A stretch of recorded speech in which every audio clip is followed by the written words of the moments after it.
Hello everyone, हम लोग जो लेक्चर की सीरीज को कंटिन्यू कर रहे हैं जिसमें अप्रॉक्स 60 टॉपिक करने वाले हैं, उसमें से आज एक ऐसा टॉपिक जिसके 2 पार्ट बनाऊंगा मैं। इसमें मैं इंडियन प्राइम मिनिस्टर को डिस्कस कर रहा हूँ। आप लोगों से किस तरह से एग्जाम के लिए रिलेवेंट होगा तो सुनना बात हो। अगर हमने एक टाइमलाइन पढ़ ली कि 1950 से लेकर अभी तक कौन प्राइम मिनिस्टर थे और उनके बीच में कौन कौन से पार्ट आपके इस बार न्यूज़ में रहे, तो एक साथ मुझे लग रहा है कई आर्टिकल जो है वो कवर अप हो जाएंगे, जिससे हमें एक आइडिया भी मिलेगा कि हाँ इस समय ये चीज़ हुई थी, वो लाइन से हम लोग को अपडेट कर लेंगे। तो मेरे समझ से एक अच्छा भी होगा कि हम लोग एक ही वीडियो में 5-7 टॉपिक को कवर करें। अलग अलग टॉपिक को बनाना बहुत ही मुश्किल है। हम अगर 60 से ज़्यादा टॉपिक भी करेंगे तो वो आपको पढ़ने में भी बहुत ही मुश्किल होगी। तो मेरे हिसाब से एक अच्छा वे होगा कि मैं एक क्रोनोलॉजी ऑर्डर में इन सबको कवर कर दूं। वीडियो ज़रा बड़ा हो जाएगा तो आप लोग प्लीज़ इसका सेकंड पार्ट देखना मत भूलना, उसमें से मैं इसके MCQs भी डिस्कस कर दूंगा। तो मैं स्टार्ट करता हूं इस पार्ट को। पीछे आप एक पार्लियामेंट की बिल्डिंग देख रहे हैं, वो नई पार्लियामेंट बिल्डिंग है। नरेंद्र मोदी जी ने इसका इनॉग्रेशन किया था, वो 28 मई 2023 को इनॉग्रेशन किया गया था। तब से पूरी पार्लियामेंट न्यूज़ में आ गई थी और पार्लियामेंट की टोटल सीट जितनी थी वो न्यूज़ में आ गई थी। मैं एक करके इसी क्रोनोलॉजी को पढ़ते हुए आगे बढ़ूंगा। एक प्राइम मिनिस्टर को देखेंगे और उनके फैक्ट को भी हम लोग स्टडी करेंगे। तो प्लीज़ आप लोग जिसको मैं ड्रिलिंग करूँ आप लोग उसको रीड करते हुए आगे बढ़ जाना। तो मैं स्टार्ट करता हूं बस प्राइम मिनिस्टर से। बहुत बड़ी मेरे पास स्लाइड नहीं है, बस मैंने जस्ट एक छोटी स्लाइड बनाई जिसमें सारे प्राइम मिनिस्टर लिखे और मुझे ऐसा लग रहा है कि एक स्लाइड में कभी भी पूरे नहीं हो पाएंगे, तो मैं इस वीडियो को 2 पार्ट में डिवाइड करके रखूंगा। देखो 1950 से मैं थोड़ा सा पहले जाऊं तो डेट थी 1946 सितंबर 1946 और कहते हैं कि इंडिया की फर्स्ट एंटरिम गवर्नमेंट जो बनी थी वो इसी डेट को बनी थी। तो इंडिया की एंटरिम गवर्नमेंट बनी थी और इसमें 14 मिनिस्टर थे। उन 14 मिनिस्टर में से पीएम जो बने थे वो जवाहरलाल नेहरू बने थे। हाँ, बहुत सारे लोग कमेंट हो सकते हैं यहाँ पर कि नेम प्रपोज किया गया था सरदार पटेल का और अपॉर्चुनिटी मिली पंडित जवाहरलाल नेहरू को, ज़्यादा वोट मिले, तो वो सब कंट्रोवर्सी वाले पार्ट है। हाँ, अगर हो सके तो कभी हम जरूर डिस्कस करेंगे तो हुआ क्या था उस मैटर में, लेकिन आज मुझे इसकी नीड नहीं है तो मैं इसमें आगे बढ़ता हूँ। और इसमें 14 मिनिस्टर थे। एक बात और याद रखना, इन जो 14 मिनिस्टर थे इसमें से जो 5 मिनिस्टर थे वो मुस्लिम लीग थे। 5 मिनिस्टर वो ML मुस्लिम लीग के थे और रिमेनिंग 9 जो थे वो बिलोंग करते कांग्रेस से और अदर रिलीजन से बिलोंग करते थे। गवर्नमेंट बनी, इंडिया का डिवीजन हुआ। डिवीजन होने के बाद फिर से इंडिया की गवर्नमेंट बनी और उस गवर्नमेंट को कंटिन्यू रखा गया। तब तक इंडियन प्राइम मिनिस्टर पंडित जवाहरलाल नेहरू थे। इंडिया का फर्स्ट इलेक्शन 1952। तो यहाँ से बातें स्टार्ट होंगी कि इंडिया का पहला जो इलेक्शन हुआ 1952 और 1952 में जो इलेक्शन हुआ वहाँ पे इंडियन लोकसभा बनी। उस लोकसभा में 489 सीट थी। इसको हाईलाइट कर लेना, पहली लोकसभा में 489 सीट थी और उसमें से कांग्रेस ने जीती थी 364 जीती थी। और एट प्रेजेंट जो हमारी लोकसभा बनी हुई सबको पता होगा उसमें 888 सीट है। और जो MS स्वामीनाथन जो जिनकी अभी रिसेंटली डेथ हो गई है उनने भी प्रपोज किया था 888 सीट के बारे में। और यहाँ पर ये लोकसभा की बात बता रहा हूँ और लोकसभा में एक बड़ा चेंज हुआ है, शायद आपको पता हो कि हमारे यहाँ पे 104 कॉन्स्टिट्यूशन अमेंडमेंट आ गया और 2 सीट जहाँ पे एंग्लो इंडियन की थी उनको खत्म कर दिया गया। तो ये भी आप लोग को यहाँ पर याद रखना है कि जो पहले एंग्लो इंडियन की सीट होती थी उस एंग्लो इंडियन की सीट को यहाँ से हटा दिया गया है। तो ये आपकी सारी करंट से रिलेट करते हुए टॉपिक होगा। आप देखना 27 मई 1964 तक इनका टेन्योर रहता है, 47 से इनका टर्म्स स्टार्ट होता है। अगर देखा जाए तो किस लिए पंडित जवाहरलाल नेहरू जाने गए, क्या फैक्ट हो सकते हैं जो हमारे एग्जाम में पूछ सकते हैं। पहली बात, लॉन्गेस्ट सर्विंग, प्लीज स्पेलिंग गलत है इसको सही कर लेना। तो he was longest serving prime minister of the India. ये पूरे भारत के सबसे लॉन्गेस्ट सर्विंग थे। इन्होंने 17 बार इस रेड फोर्ट में फ्लैग होस्टिंग की थी, लाल किले में झंडा फहराया था। ये 17 टाइम। सेकेंड नंबर में आएंगे इंदिरा गांधी जी, इन्होंने 16 टाइम किया है। नरेंद्र मोदी जी जो अब अपने 10 टाइम्स कंप्लीट करने वाले, 10 साल कंप्लीट करने वाले। ना समझना, longest serving prime minister of the India. और इन्होंने स्टार्ट की थी 5 year plan, very important. 5 year plan की शुरुआत करने वाले ये यहाँ पे जवाहरलाल नेहरू, याद रखना। स्टार्ट किया था पंडित जवाहरलाल नेहरू ने और 2017 में इन्हें खत्म कर दिया गया था और इसको ही रिप्लेस करके एक नई बॉडी बनी थी जिसे नीति आयोग कहा गया। तो national institute for transforming India, उसकी यहाँ पर शुरुआत की गई थी। तो बस इसको रिप्लेस किया था, उसको बनाने वाले ये था। याद रखना, इसी समय से चाइना वॉर हुआ था। जो चाइना वॉर हुआ उस चाइना वॉर में याद रखना पहले टाइम कहते हैं कि पंडित जवाहरलाल नेहरू भाप ही नहीं पाए थे कि कभी भी चाइना हम पर अटैक कर सकता है। हमने हिंदी चीनी भाई भाई का स्लोगन दिया था 1954-1955। पंडित जवाहरलाल नेहरू की चाइना विजिट भी हुई कभी लग ही नहीं सकता था कि चाइना हम पर अटैक कर सकता है। याद रखना, नेबरहुड फर्स्ट, मतलब पड़ोसी हमारे सबसे पहले हमारी प्रायोरिटी में रहे, ये पंडित जवाहरलाल नेहरू से शुरुआत की गई थी। और उसी समय जब पीछे से हमें चाइना ने अटैक किया, उसका जो पूरा श्रेय जाता है वो दलाई लामा में। और दलाई लामा इस समय न्यूज़ में कहा गया कि 1953 और 54 जब हमने हिंदी चीनी भाई भाई का स्लोगन दिया तो हमें ऐसा लग रहा था कि हमारे चाइना के साथ रिश्ते हमेशा अच्छे रहेंगे। फिर चाइना ने एनेक्स किया तिब्बत को, और तिब्बत के जो हेड मतलब सुप्रीम थे दलाई लामा भाग के इंडिया गए। इंडिया में धर्मशाला में उन्होंने अपनी गवर्नमेंट चलाना शुरू की। अब चाइना ने कहा कि ये हमारे दुश्मन है और आपने दुश्मन को पनाह थी। बस उसी कारण से, उसी रिवेंज के चक्कर में चाइना ने हम पर अटैक किया और वहीं से वॉर हुआ 1962, 1961 एंड 62 वॉर, इंपॉर्टेंट वॉर, जिसमें से हमारा जो अस्काई चीन वाला पार्ट है, अक्साई चीन वाला पार्ट है, वो चाइना ने एक्वायर कर लिया। और यहीं से एक लाइन बनी जिसे line of actual control LAC कहा गया। और शायद आपको करंट न्यूज बता दूं कि इसमें LAC में 2020 में हम लोग का स्टैंड ऑफ हुआ था, और उस स्टैंड ऑफ के बाद अभी तक 20 स्टॉक हो चुकी हैं। 20 स्टॉक के बाद भी अभी इसका रिजल्ट नहीं निकला। तो हमेशा न्यूज में रहता है, तो आप लोग एक अलग से एक टॉपिक बना के इंडिया चाइना के बीच में जो रिलेशन हुए हैं, जो हमारा टॉक चल रहा है, उसके बारे में रीड कर लेना और इसे नाम देना आप लोग गलवान वैली इंसिडेंट। तो यहाँ से एक टॉपिक ओपन हो जाता है करंट अफेयर का, गलवान वैली इंसिडेंट, और ये बना इंडिया चाइना बाय अस्काई चीन LAC का फॉर्मेशन हुआ था।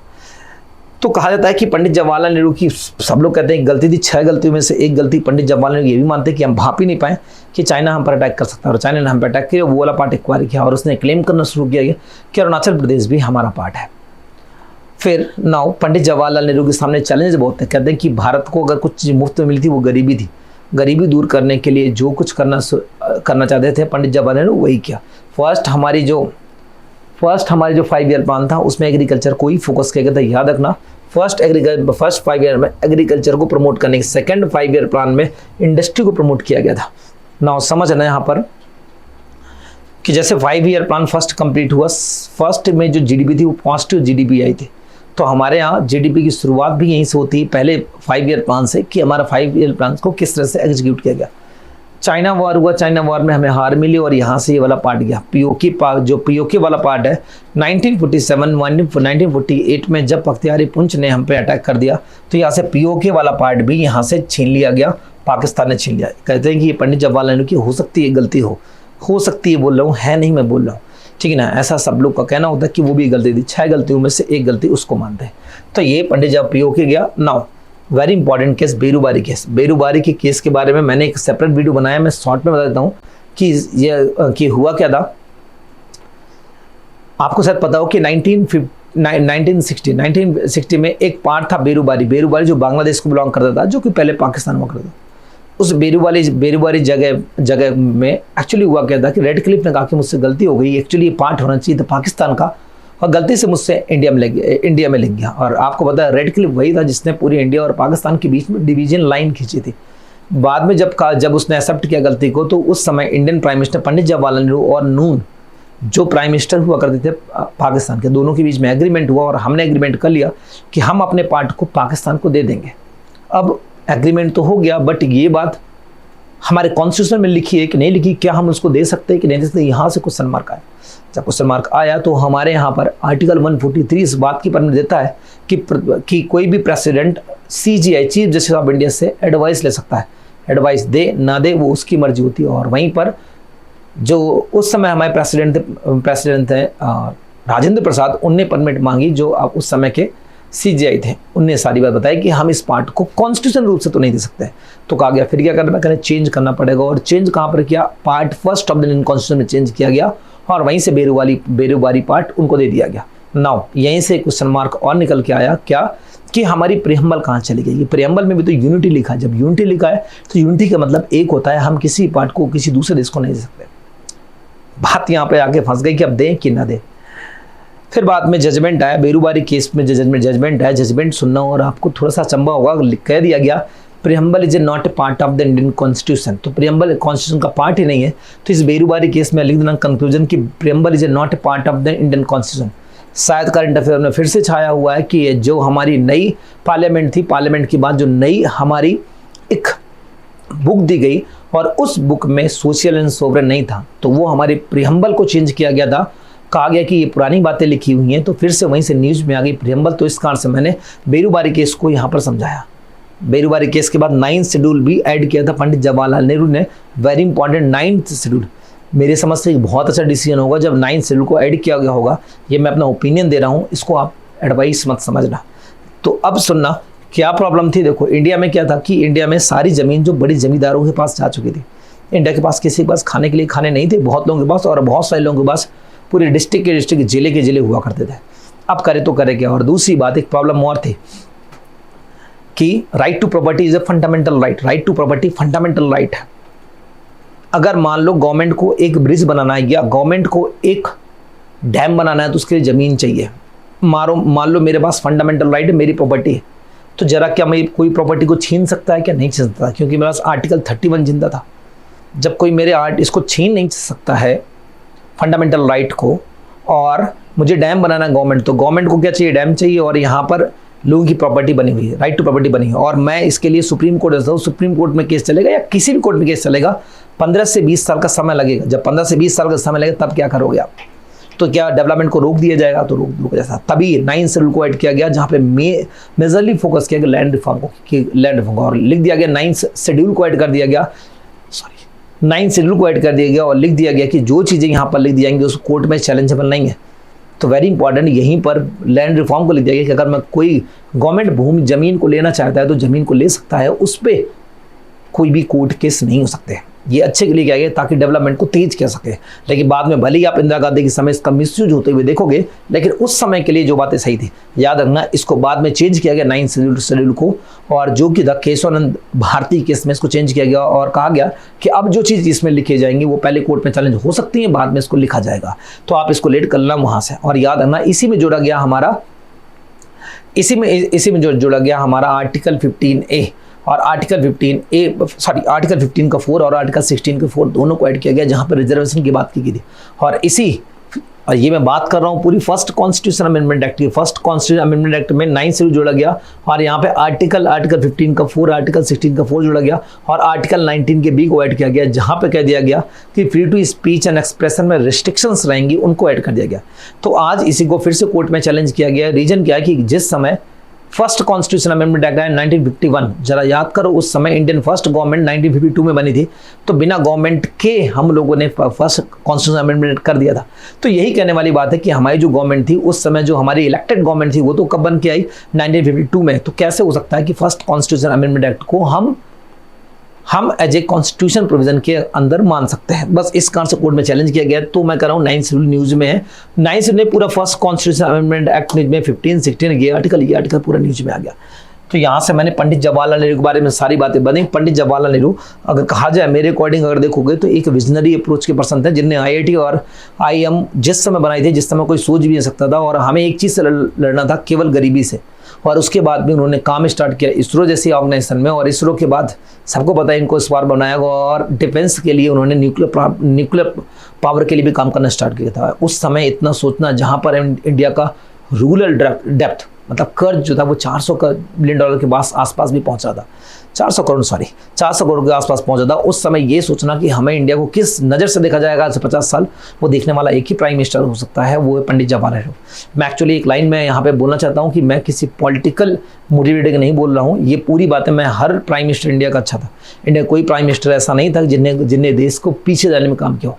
आप लोग सर कैसे बोल सकते हो? अगर ऐसा नहीं होता तो आज हमारे हालत पाकिस्तान जैसे होते। पाकिस्तान को आप सोच सकते हो जिस समय उसने स्टार्टिंग की थी, वो एक बहुत बड़ा एक्सपोर्टर था वीट का, और आज इंपोर्टर बन गया, और हम लोग इंपोर्टर थे और आज एक्सपोर्टर बन गया। वो सारे हमारे प्राइम मिनिस्टर से, और वहाँ से आज तक हमारे सारे प्राइम मिनिस्टर का गोल्डन रहा। और किस्मत वाली बात है कि कोई प्राइम मिनिस्टर ने हमारे इंडिया को डिग्रेड करने के लिए काम नहीं किया। नाउ मैं इससे हट के इसमें आता हूँ सीधे। सर यहाँ पे अगले प्राइम मिनिस्टर कौन हुए? यहाँ पर लाल बहादुर शास्त्री। लेसन, जब पंडित जवाहरलाल नेहरू की डेथ होती है, तो डेथ जब होती पंडित जवाहरलाल नेहरू की 1964 में, तो Pandit Jawaharlal Nehru on the office death होने वाले भारत के फर्स्ट प्राइम मिनिस्टर बन जाते हैं। सुनना, यहीं से पॉलिटिकल थोड़ा सा चीज़ें शुरू होती हैं। क्या कि उस समय इंदिरा गांधी बनना चाहती हैं कि मैं इंडिया की प्राइम मिनिस्टर बन जाऊँ, मैं डायरेक्टली इनडायरेक्टली बोलूँ। तो जब उनका दिल होगा कि प्राइम मिनिस्टर बनने का, बट उन्हें उस समय पॉलिटिकली एक्टिव नहीं थी, बहुत ज़्यादा था पॉलिटिकल एक्टिव नहीं, तो कैसे बन सकते? तो उन्होंने सोचा कि मैं एक पपेट के रूप में कोई प्राइम मिनिस्टर चूज करना चाहूँ, और पपेट के रूप में जो प्राइम मिनिस्टर चूज किया गया वो लाल बहादुर शास्त्री थे। एक्चुअली बनना चाहिए था मोरारजी देसाई को, लेकिन मोरारजी देसाई को ना बना, क्योंकि मोरारजी देसाई खुद एक्टिव थे। तो मोरारजी देसाई ने यहाँ से रिजाइन कर दिया कांग्रेस से, उन्होंने जनता दल को ज्वाइन कर लिया। जनता दल को जैसे ज्वाइन किया तो उसके बाद पपेट के रूप में प्राइम मिनिस्टर लाल बहादुर शास्त्री चूज किया गया। भले ही पपेट हों, लेकिन इनके काम ऐसे थे कि पपेट जैसे कभी लगे नहीं। हाँ, भले ही कहा जाता है कि उस समय जो प्राइम मिनिस्टर हाउस था उसमें इंदिरा गांधी रहती थी और अपने घर में रहते थे लाल बहादुर शास्त्री। वो भले ही ऐसा कहा जाए कि लाल बहादुर शास्त्री को जो प्राइम मिनिस्टर की फैसिलिटी मिलनी चाहिए थी वो नहीं मिल रही थी, तो उनसे कहा गया कि आप अपना घर छोड़ दो, आप इतना घर ये बड़ा है, आप कैसे इस घर में रहोगे, आपको नीड ही नहीं है। तो उन्हें घर छोड़ा, अपने घर में आ गए और अपने घर के लॉन बना हुआ था, उस लॉन में खेती करना शुरू की और उस खेती से अपना घर चलाया। आपने सोचा नहीं होगा ऐसे प्राइम मिनिस्टर के बारे में, जब दोपहर को 12 बजे पता चलता है कि कल मैं प्राइम मिनिस्टर बनने वाला हूँ, अपने घर जाते हैं, अपने घर में वाइफ से कहते हैं कि कल मैं प्राइम मिनिस्टर ओथ लेने वाला हूँ, मेरे पास कौन से कपड़े हैं। तो उनकी वाइफ ने कहा आपके पास 2 धोती है, 2 धोती के पास चीज़ धोती नहीं है और एक धोती आपकी आयरन नहीं, प्रेस नहीं है, दूसरी धोती वो फटी हुई है। तो उन्होंने कहा मुझे फटी धोती दे दो, मैं फटी धोती को इस तरह से पहनूंगा कि वहाँ पर दिखाई नहीं देगी। और एक फटी धोती पहनकर वहाँ पर उन्होंने ओथ ली। और ऐसे प्राइम मिनिस्टर थे लाल बहादुर शास्त्री। कहते हैं कि इनकी बेटी की डेथ इसलिए हो गई थी, पैसा नहीं था इतना क्यों इलाज करवा सकते। उन्होंने पहली कार ली, वो भी लोन से ली गई थी। तो ऐसे प्राइम मिनिस्टर जिस कंट्री में हो तो वो कंट्री हमेशा आगे जाएगा, ये बात सही है। और एक इंसिडेंट बताऊँ 1952 का। 1952 में एक इंसिडेंट हुआ कि जम्मू एंड कश्मीर, वहाँ पर थोड़ा सा इंसर्जेंसी चल रही थी, शांति नहीं थी और प्रॉब्लम हो रही थी। तो पंडित जवाहरलाल नेहरू कहते हैं कि जाके एक बार वहाँ पर स्पीच कर दो वहाँ पर और खुद जाके संभाल के आ जाओ। तो उन्होंने कहा कि ठीक है, मैं संभाल के तो आ जाऊँगा वहाँ पर, और इग्नोर करके आगे बढ़ गए। लाल बहादुर शास्त्री से दोबारा कहा पंडित जवाहरलाल नेहरू कि जल्द कश्मीर चले जाओ, तो उन्होंने फिर से इग्नोर किया, आगे बढ़ गए। थर्ड टाइम मैंने थोड़ा सा डांट दिया, उन्होंने कहा कि मैं बार बार कह रहा हूँ कि आप वहाँ कश्मीर चले जाओ, आप क्यों नहीं जा रहे। उन्होंने कहा कि उस समय सर्दी पड़ रही है बहुत ज़्यादा, मेरे पास कोट नहीं है। तो कहते हैं कि अपना कोट उतार के पंडित जवाहरलाल नेहरू शास्त्री को दिया, तब वह शास्त्री कश्मीर गए थे।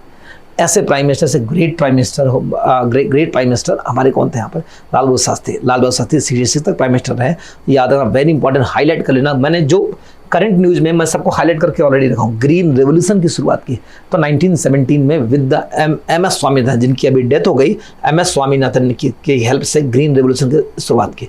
ग्रीन रेवोल्यूशन जब शुरुआत की गई, मैंने एक छोटा पॉइंट यहाँ पे IWT रह गया, कोई नहीं, उसको समझा देता हूँ।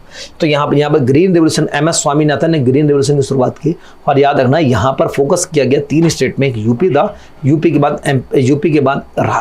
बाद हरियाणा था और हरियाणा के बाद पंजाब था। इन तीनों स्टेट में फोकस किया गया। एक बात याद रखना, यूपी में केवल नॉर्थ यूपी था, पूरा यूपी नहीं था, नॉर्थ यूपी था, NUP लिख दूँ यहाँ पर, नॉर्थ यूपी था। और प्राइमरी फोकस किया गया था वीट में, बट सबसे अच्छे जो रिजल्ट निकल के आए, वेरी इंपॉर्टेंट, जो निकल के आए थे वो राइस में। तो वीट और राइस दोनों के लिए ग्रीन रेवोल्यूशन आई थी, लेकिन राइस में रिजल्ट ज़्यादा अच्छा है in compare to wheat.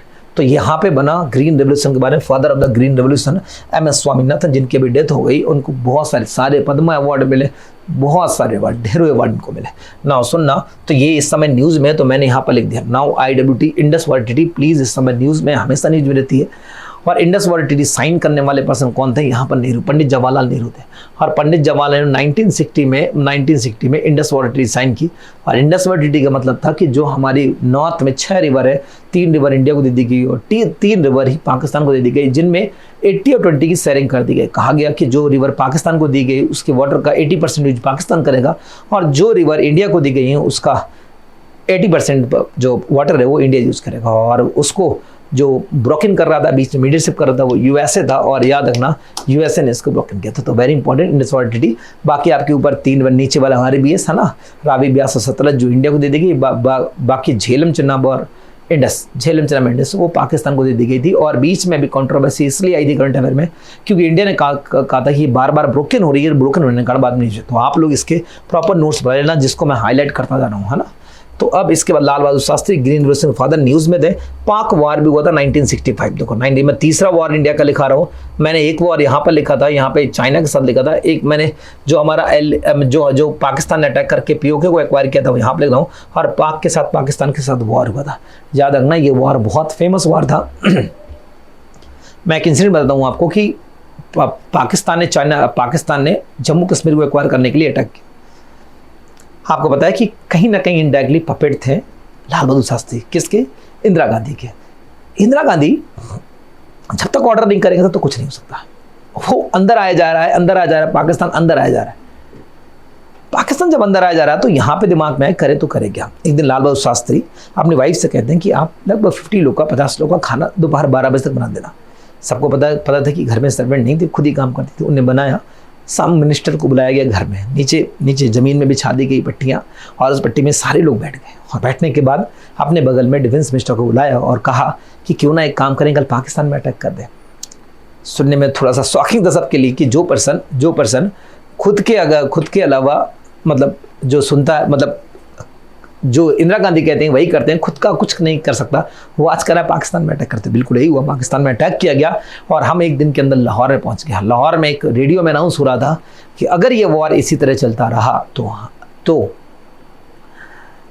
Lahore में इंडिया का फ्लैग आ जाएगा, मतलब लाहौर में इंडिया का झंडा फहरा दिया जाएगा, मतलब बर्बाद होने में था पाकिस्तान हो। तो उससे एग्रीमेंट किया गया। कहते हैं कि लाल बहादुर शास्त्री ने जो एग्रीमेंट किया, सब कुछ जीतते हुए भी हार गए। हम लोग चाहते तो उस दिन पूरा पाकिस्तान ले लेते। हो सकता है हमारी कम समझ हो, उससे अकॉर्डिंग ज़्यादा समझ उनकी हो, लेकिन हम जो सब लोग कहते हैं, जो बुक्स कहते हैं, मैं उस भी यहाँ पर बोल रहा हूँ कि हम चाहते तो उस समय जम्मू एंड कश्मीर ले लेते हैं, लेकिन हमने पीस मेंटेन के लिए, ठीक है वॉर ना हो, कई वॉर हम लोग फाइट कर चुके थे तो प्रॉब्लम थी वहाँ पर, तो इस कारण से हम लोग सब कुछ हार गए। बट फिर भी आप लोग 1965 पाकिस्तान वॉर को याद रखना, जब लाल बहादुर शास्त्री प्राइम मिनिस्टर थे। लाल बहादुर शास्त्री प्राइम मिनिस्टर थे। अब आई थिंक हमें न्यूक्लियर वेपन चाहिए था। न्यूक्लियर अम्ब्रेला के लिए मीटिंग होने वाली थी उज्बेकिस्तान में, और न्यूक्लियर अम्ब्रेला के लिए, अम्ब्रेला में समझा कि हमें एक न्यूक्लियर बम नहीं है, लेकिन फिर भी हमें सिक्योरिटी दे दिया, कोई भी हमें दे दे कि ठीक है तुम्हें जब यूज होगा तो हमसे ले लेना। तो न्यूक्लियर अम्ब्रेला के लिए जो मीटिंग होने वाली थी वो उज्बेकिस्तान में, और उज्बेकिस्तान में पहुंचे लाल बहादुर शास्त्री। और जब लाल बहादुर शास्त्री वहाँ पर पहुंचे तो वहीं पर रात को, अगले दिन आने वाले थे इंडिया, रात को फ़ोन करते हैं उज्बेकिस्तान की कैपिटल ताशकंद से, अपने सन को फ़ोन करते हैं कि मैं कल सुबह का जो ब्रेकफास्ट होगा तुम्हारे साथ करूँगा। फ़ोन तो किया, बट रात को उनकी बॉडी ब्लू हो गई, नीली हो गई, डेथ हो चुकी थी। कहा जाता है first prime minister of India जिनकी किसी, first and last prime minister of India जिनकी किसी दूसरे कंट्री में डेथ हुई। तो प्लीज नोट कर लेना इसको कि यहाँ पे लाल बहादुर शास्त्री अदर कंट्री में इनकी डेथ हुई थी। एक ही प्राइम मिनिस्टर है जिनकी अदर कंट्री में डेथ हुई, लेकिन किस्मत वाली बात देखो, दोनों प्राइम मिनिस्टर की ऑन द ऑफिस डेथ हो गई। कौन कौन सा है यहाँ पे? लाल बहादुर शास्त्री और यहाँ पे पंडित जवाहरलाल नेहरू, दोनों की डेथ हो गई। और ये था लाल बहादुर शास्त्री के बाद एक स्लोगन दिया था। एक्चुअली कहा जाता है कि भारत में खाने के लिए खाना नहीं था, मैंने बताया ग्रीन रिवोल्यूशन की पहली बात बता रहा हूँ। तो इनके घर में जो बड़ी सी जगह बनी जिसे पार्किंग एरिया कहते हैं, वहाँ पर हल से उन्होंने खेती करना स्टार्ट किया और कहा कि इससे मेरा घर का खर्चा चल जाएगा, खाना चल जाएगा, और जो मेरा खाना होता था उससे पूरी इंडिया को खाना, इंडिया के कुछ लोगों को तो खाना मिल ही सकता है। सोच अच्छी थी। तभी उन्होंने स्लोगन दिया जय जवान जय किसान। और जय जवान जय किसान मतलब किसान अगर नहीं आगे बढ़ेगा तो कुछ नहीं हो सकता। और हमारी मजबूरी उस समय, हमें इंटरनेशनल डेवलप्ड कंट्री नहीं बना था, उस समय केवल भूख से लड़ना था, और भूख से लड़ने के लिए जो बेस्ट पॉसिबल हो सकता था वो लाल बहादुर शास्त्री ने किया। नाउ उनकी डेथ हुई, उसके डेथ के बारे में बहुत सारी मिस्ट्रीज हैं, मिस्ट्री बिल्कुल नहीं आता। प्लीज़ एक बात और नोट करना कि जब जवाहरलाल नेहरू और यहाँ पे लाल बहादुर शास्त्री के बीच में जो बीच का टाइम आया, उसमें acting prime minister Gulzarilal Nanda बने थे। तो यहाँ पे आप लिखना गुलजारीलाल नंदा, यहाँ पे भी एक्टिंग बने थे, ये भी एंट्री लिखा हुआ एक्टिंग बने हुए थे। और एक्टिंग का मतलब कुछ नहीं होता, तो एक्टिंग मतलब कुछ नहीं। नाउ आया द टर्म मतलब इंदिरा गांधी। सबको कंफर्म हो चुका था कि अगली प्राइम मिनिस्टर इंडिया की इंदिरा गांधी होगी। आपको पता है कि मजबूरी में वहाँ पर तो लाल बहादुर शास्त्री को बनाया गया था, तो अगली प्राइम मिनिस्टर इंडिया की इंदिरा गांधी होने वाली थी, ये बात तय हो चुकी थी। अब जैसे इंडिया की प्राइम मिनिस्टर इंदिरा गांधी बनी, तो इंदिरा गांधी के बाद यहाँ पर 24 ऑफ द जनवरी 1960, 24 जनवरी 1960 को प्राइम मिनिस्टर बनती है, और इनका 1977 तक रहा। मैं इनके बहुत सारी बात वेरी इंपॉर्टेंट मार्क करना कि यहाँ पर बैंक का नेशनलाइजेशन किया गया था। 14 नेशनलाइजेशन तो गवर्नमेंट बनाना था, 14 बैंक का नेशनलाइजेशन किया था। इसके पहले 1955 में वेरी इंपॉर्टेंट एक बैंक का नेशनलाइजेशन किया था जिसे SBI कहा गया था, और याद रखना 1948 में RBI का नेशनलाइजेशन किया था। RBI का नेशनलाइजेशन किया गया, तो ये सारे नेशनलाइजेशन के सीक्वेंस हो गए, किसको सरकारी बनाया गया था। नाउ यहाँ पे पाक वार इनने भी फाइट की, और याद रखना पाक वार लड़ी, पाक ने फिर से हम पे अटैक किया था, और अटैक करने के बाद हमने वहाँ से 2 कंट्री बनाए, और एक कंट्री कौन सा बन गया वहाँ पर, एक कंट्री बांग्लादेश बन गया और एक कंट्री आपका पाकिस्तान बन गया। तो कहते 2 देश बनाने वाली इंदिरा गांधी थी। तो इंदिरा गांधी ने यहाँ पर 2 पार्ट में डिवाइड कर दिया पाकिस्तान को, बांग्लादेश का फॉर्मेशन भी उन्होंने किया था। लेकिन खालिस्तान जो मूवमेंट स्टार्ट हुआ वो इसी समय हुआ था। समझना, इंदिरा गांधी जिस समय प्राइम मिनिस्टर थी उस समय पंजाब में एक पार्टी जन्म ले रही थी, पार्टी का नाम था अकाली दल। अकाली दल चाहती थी कि मैं अपने आगे अपने पॉलिटिकल जो एजेंडाज हैं उनमें फाइट करूं और कहीं ना कहीं खालिस्तान की डिमांड करूं तो मुझे वोट बैंक मिलेंगे। लेकिन 1971 इंदिरा गांधी, पूरे भारत में इंदिरा, एक ही नाम इंदिरा के अलावा दूसरा नाम नहीं था, क्योंकि वॉर जीता था। वॉर में नेशनलिज्म क्रिएट होती है, और नेशनलिज्म के साथ साथ आपको पता है कि वोट बैंक भी आता है, और वोट बैंक आया और पूरे भारत में इंदिरा गांधी जीत गई। लेकिन इंदिरा गांधी उस समय खुद से फाइट कर रही थी, खुद रायबरेली से फाइट कर रही थी, और रायबरेली में एक इंसिडेंट हुआ कि सब पूरे भारत में जीतने वाले प्राइम मिनिस्टर इन रायबरेली खुद हार गई। जैसे खुद आ रहे हैं तो कहा जाता है कि ऐसे कि वोटों का हेरफेर किया गया, और वोटों को हेरफेर करने के बाद खुद को जीता डिक्लेयर कर दिया गया। जीता डिक्लेयर किया, उसका केस जो अपोजिशन था उसने केस फाइट किया, केस इलाहाबाद हाई कोर्ट में गया, और इलाहाबाद हाई कोर्ट में वर्डिक्ट आया, इंदिरा गांधी केस हार गए। नाउ आपको पता है कि अगर यहाँ से केस हारते हैं तो हम सुप्रीम कोर्ट में जा सकते हैं। इंदिरा गांधी ने अपनी याचिका सुप्रीम कोर्ट में लगाई। सुप्रीम कोर्ट का कल वर्डिक्ट आने वाला है, मैं इसके डिटेल में नहीं जाना चाहूँगा वरना बहुत डिटेल है ना। मेरा दिल तो करता है कि मैं थोड़ा सा बोलना शुरू कर दूँ, लेकिन ठीक है, टाइम बहुत हो जाएगा। तो इंदिरा गांधी का वर्डिक्ट आने वाला है, और आज रात को सबको पता है कि केस हारने वाली थी। और यहीं पर जजों के जो सीक्वेंस है, वेरी इंपॉर्टेंट, जजों का जो सीक्वेंस है कि सबसे जो हायर एक्सपीरियंस वाला वही जज बनता था, उससे हायरार्की को भी चेंज कर दिया गया। हायरार्की को चेंज किया गया, और चेंज करने के बाद चौथे नंबर के जो सबसे सीनियर जज थे उनको सुप्रीम कोर्ट जज बनाया गया। बट फिर भी 5 जजों की बेंच थी, इंदिरा गांधी के सारी इंदिरा गांधी जजमेंट आया कि इंदिरा गांधी 6 साल तक कोई भी इलेक्शन को फाइट नहीं कर सकती और किसी भी पोस्ट को नहीं अडॉप्ट कर सकती। उससे पहले एसआईआर वर्डिक्ट आने से पहले उन्होंने इमरजेंसी डिक्लेयर कर दिया, और वो हमारा कादा इंडिया का ब्लैक इरा कहा जाएगा। तो इमरजेंसी डिक्लेयर की 1974, याद रखना 1975 में इमरजेंसी डिक्लेयर की, और ये इमरजेंसी चली यहाँ से लेकर लगभग 21 मंथ तक, 21 मंथ तक ये इमरजेंसी चली। और इसी कारण से कहा जाता है कि पहली बार जो लोकसभा का टर्म है बढ़कर कितना हो गया था, लोकसभा का टर्म बढ़कर 6 साल हो गया था। आज तक लोकसभा का टर्म बढ़कर 6 साल ही हुआ है, इससे ज़्यादा कभी भी नहीं हुआ। तो ये इमरजेंसी के दौर तक क्यों हुआ, याद रखना इन्होंने ही सबसे पहली बार स्माइलिंग बुद्धा, जो कि पिछली बार आपके एग्जाम में पूछा गया था, स्माइलिंग बुद्धा 1974 को चला। स्माइलिंग बुद्धा में इंडिया ने पहला अपना न्यूक्लियर वेपन टेस्ट किया था। भले ही वो टेस्ट को टेस्ट ना माना गया हो, लेकिन पहला टेस्ट करने वाली स्माइलिंग बुद्धा था। बुद्ध पूर्णिमा का दिन था जब कहा गया कि स्माइलिंग बुद्धा सक्सेसफुल, तो स्माइलिंग बुद्धा को सक्सेसफुल माना गया था। तो ये इंदिरा गांधी का फर्स्ट टर्म था, जो कि कहा जाता है कि उस समय बोर्ड लेडी के रूप में जानी जाती थी इंदिरा गांधी। तो मैंने इंदिरा गांधी स्माइलिंग बुद्धा, आप लोग इसको लिखना, और यहीं से आप सारी टीटी को आप लोग रेट कर लोगे जो आपको इसमें न्यूज़ में चल रही। CTBT कल परसों सुनी आप लोगों ने, सिटी के बाद से NPT सुना है आप लोगों ने, स्टार TT सुना है आप लोगों ने, तो उनको यहाँ से लिंक करके आप लोग इसको नोट्स बना सकते हो। तो ऐसे करके स्माइलिंग बुद्धा इंडिया का फर्स्ट न्यूक्लियर ऑपरेशन था। मैं इसको हटा देता हूँ जो यहाँ पर मैं लिखा है, और आगे की कहानी को हम लोग कंटिन्यू करते हैं। तो इमरजेंसी होने के बाद जब इमरजेंसी खत्म होगी, तो सबको पता है कि इमरजेंसी जैसे खत्म होगी तो इंडिया में होंगे इलेक्शन, और इंडिया में इलेक्शन होंगे तो पहली बार ऐसा होता है कि कांग्रेस पार्टी हार जाती है, और मोरारजी देसाई जो जनता दल से वो इंडियन प्राइम मिनिस्टर बन जाते हैं। मोरारजी देसाई का टर्म्स देखना, मोरारजी देसाई तीन लोगों की हेल्प से, मतलब तीन लोगों की हेल्प से ये क्या बनते हैं यहाँ पर, हेल्प से यहाँ पे प्राइम मिनिस्टर बनते हैं मोरारजी देसाई। और इन्होंने कांग्रेस के अगेंस्ट में इन्होंने बदला लिया। जब इमरजेंसी चल रही थी इनको जेल में डाल दिया गया था इंदिरा गांधी ने। तो ऐसे क्या किया, इन्होंने भी बदला लिया, और इन्हें इंदिरा गांधी पे 76 केस इम्पोज किए थे। कहते थे एक केस ये भी था कि इंदिरा गांधी ने एक मुर्गी और 2 अंडों की चोरी की, उसके लिए भी उनको पेशी देनी पड़ती थी। तो ऐसे करके यहाँ पर इन्होंने बदला लिया, और बदला लेने के बाद उन्होंने जो काम किया, जो हमारे एग्जाम में आएगा, वो था एज ऑफ द मैरिज की जो एज है, तो शादी की उम्र को यहाँ से घटा के कितना 21 से 14, जो 15 और 18 होता था, इसे 18 और 21 में कन्वर्ट कर दिया गया।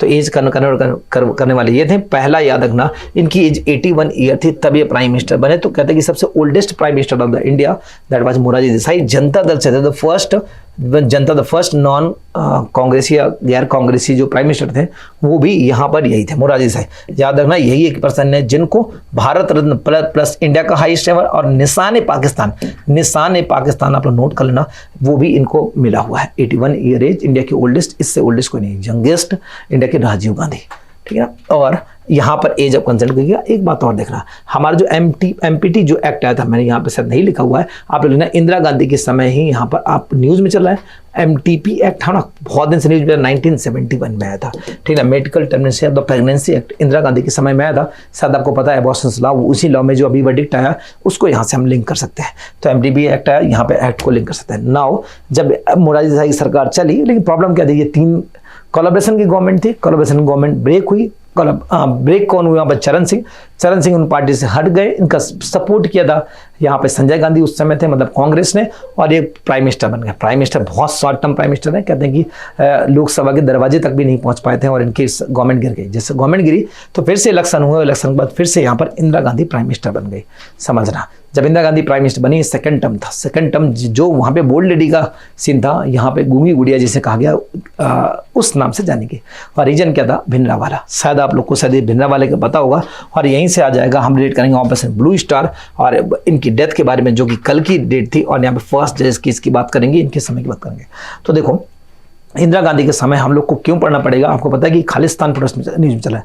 खालिस्तान की मैंने थोड़ी देर पहले बताया कि 1967 में एक पार्टी बनी थी अकाली दल। अकाली दल का एक डिक्लेरेशन होता है, आनंद साहब डिक्लेरेशन। आनंद साहब डिक्लेरेशन क्या था कि जहां पर कहा गया कि हमें एक इंडिपेंडेंट कंट्री तो नहीं चाहिए, बट फिर भी हमें अपनी स्पेशल स्टेटस चाहिए, वैसा जैसा कश्मीर को दिया गया था। तो उस स्पेशल स्टेटस के लिए यहाँ पर खालिस्तान ने यहाँ डिमांड शुरू की, और इसकी डिमांड बढ़ते बढ़ते इतना पहुँच गया कि हम लोग ऑपरेशन ब्लू स्टार तक पहुँच जाएंगे। ठीक है ना? और आप ऑपरेशन ब्लू स्टार शायद आप लोग समझ सकते हो कि यहाँ पर हमने खालिस्तान प्रोटेस्ट को खत्म करने के लिए हमारी पूरी टुकड़ी, पहली बार ऐसा हो रहा था कि हमारे यहाँ की आर्मी हमारे लोग को मारने के लिए एंटर कर गई थी, और वो था गोल्डन टेम्पल। तो इन सब के जो डिस्कशन है वो मैं नेक्स्ट लेक्चर में करूंगा, और नेक्स्ट लेक्चर आपका जो होगा पार्ट 2 होगा। तो मैं यहाँ से इस लेक्चर को एंड करता हूँ। मैं मिलूंगा पार्ट 2 में, जहाँ पर हम ऑपरेशन ब्लू स्टार को डिस्कस करेंगे, खालिस्तान को डिस्कस करेंगे, और खालिस्तान से बकाया जितने भी प्राइम मिनिस्टर है जिनकी इंपॉर्टेंट चीज़ है उनको हम लोग डिस्कस करते हुए आगे बढ़ेंगे, और कुछ क्वेश्चन के साथ उस लेक्चर को भी एंड करेंगे। मिलते हैं नेक्स्ट लेक्चर में। Thank you so much.